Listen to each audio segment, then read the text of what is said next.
সিউড়ি সদর হাসপাতালে নবজাতকের মৃত্যু ঘিরে চাঞ্চল্য, চিকিৎসায় গাফিলতির অভিযোগে ক্ষোভে ফেটে পড়ল পরিবার। সিউড়ি সদর হাসপাতালে এক নবজাতকের মৃত্যুকে কেন্দ্র করে ব্যাপক উত্তেজনা ছড়ালো বুধবার সকালে। মৃত শিশুটির বাড়ি সিউড়ির বাঁশঝড় গ্রামে। পরিবারের অভিযোগ, হাসপাতালের চিকিৎসক ও কর্তব্যরত নার্সরা কোনো রকম চিকিৎসা না করায় ওই 4 দিনের শিশুটির মৃত্যু হয়েছে। পরিবারের দাবি, শিশুটি অসুস্থ বোধ করলে তারা একাধিকবার চিকিৎসকের কাছে অনুরোধ জানালেও কোনো রকম পদক্ষেপ নেননি তিনি। বরং চিকিৎসক নাকি ব্যঙ্গ করে বলেন, এই বাচ্চাটা যদি না বাঁচে তাহলে অন্য একটা বাচ্চা আপনাদের দিয়ে দেব। এই অমানবিক মন্তব্যে ক্ষুব্ধ হয়ে পড়ে মৃত শিশুটির পরিবার। এরপরই হাসপাতাল প্রাঙ্গণে শুরু হয় উত্তেজনা। পরিবার ও আত্মীয় স্বজনরা ক্ষোভে ফেটে পড়ে। ঘটনার খবর পেয়ে দ্রুত সিউড়ি থানার পুলিশ ঘটনাস্থলে পৌঁছে পরিস্থিতি নিয়ন্ত্রণে আনে।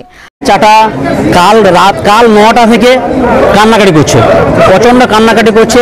বাচ্চার বাড়ির লোকরা যদি ডাক্তারকে বলতে যাচ্ছে তো ঝাঁপড়ি দেখাইছে, বেরিয়ে যেতে বলছে, এমনকি গালাগালি করেছে।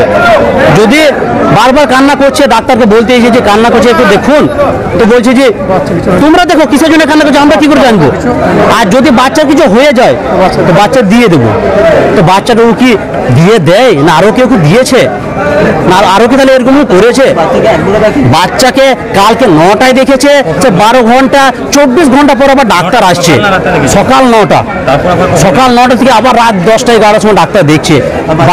বাড়ির লোক বুঝতে পারছে যে না এর এতটাই কন্ডিশন হয়েছে যে এর ট্রিটমেন্টটা খুবই দরকার, কিন্তু ডাক্তার এতটাই গাফলতি করেছে। ডাক্তারের গাফলতির জন্য আজ বাচ্চাটা মারা গেল। হ্যাঁ, ডাক্তারবাবু এসে ভুল স্বীকার করেছে যে আমার ট্রিটমেন্টের ভুল হয়েছে, এমনকি গালাগালি করেছে।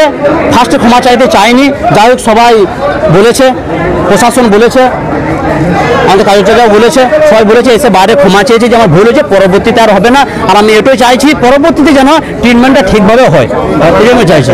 সব ডাক্তার কাছে আমার অনুরোধ এটাই, এই জন্য আমাদের মিডিয়াটা করা। আর আমার সুপার স্যারের কাছে একটা অনুরোধ, এই ডাক্তারকে রাখলে পরে পরবর্তীতে আরও বাচ্চা মারা যাবে, এর গাফলতিতে মারা যাবে। তাই চাইছি এই ডাক্তারকে সাসপেন্ড করা হোক। আমার নাম হোসেন স্যার। আমার বন্ধু, বাড়ি বাঁশঝড়, বাড়ি।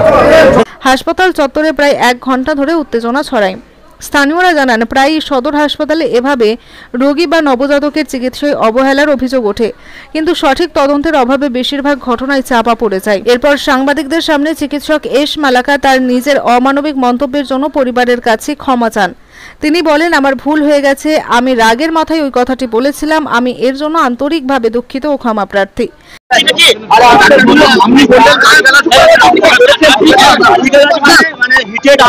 কিছু কথা হয়েছে, আমি যদি কোনো খারাপ কথা বলে না যেন আমি ক্ষমা করি। আপনি খারাপ কথা বলেছেন, আমি যদি কাউকে খারাপ লাগে তাহলে আমি ক্ষমা করি। হ্যাঁ, আমি কিছু খারাপ কথা বলেছি, ডেফিনেটলি তার জন্য আমি ক্ষমা করি। এদিকে হাসপাতাল কর্তৃপক্ষ জানিয়েছে, ঘটনাটি তদন্ত সাপেক্ষ। আমরা বিষয়টি গুরুত্বের সঙ্গে দেখছি। এই ধরনের ঘটনা ঘটলে আমাদের পক্ষ থেকে একটি বৈঠক ডাকা হয় এবং তদন্ত প্রক্রিয়া শুরু হয়। স্থানীয়দের দাবি, শিশুটির মৃত্যুর কারণ খতিয়ে দেখতে প্রশাসনের তরফে একটি নিরপেক্ষ ও পূর্ণাঙ্গ তদন্ত হওয়া প্রয়োজন, যাতে দোষীদের যথাযথ শাস্তি দেওয়া যায় এবং ভবিষ্যতে এমন মর্মান্তিক ঘটনার পুনরাবৃত্তি না ঘটে। আমিন নাশিদের রিপোর্ট, জনকণ্ঠ টিভি নিউজ। আপনার জেলার সর্বপ্রথম খবর পেতে জনকণ্ঠ টিভি নিউজের ফেসবুক পেজটির ফলো বাটনে ক্লিক করুন এবং ইউটিউব চ্যানেলটি সাবস্ক্রাইব করুন।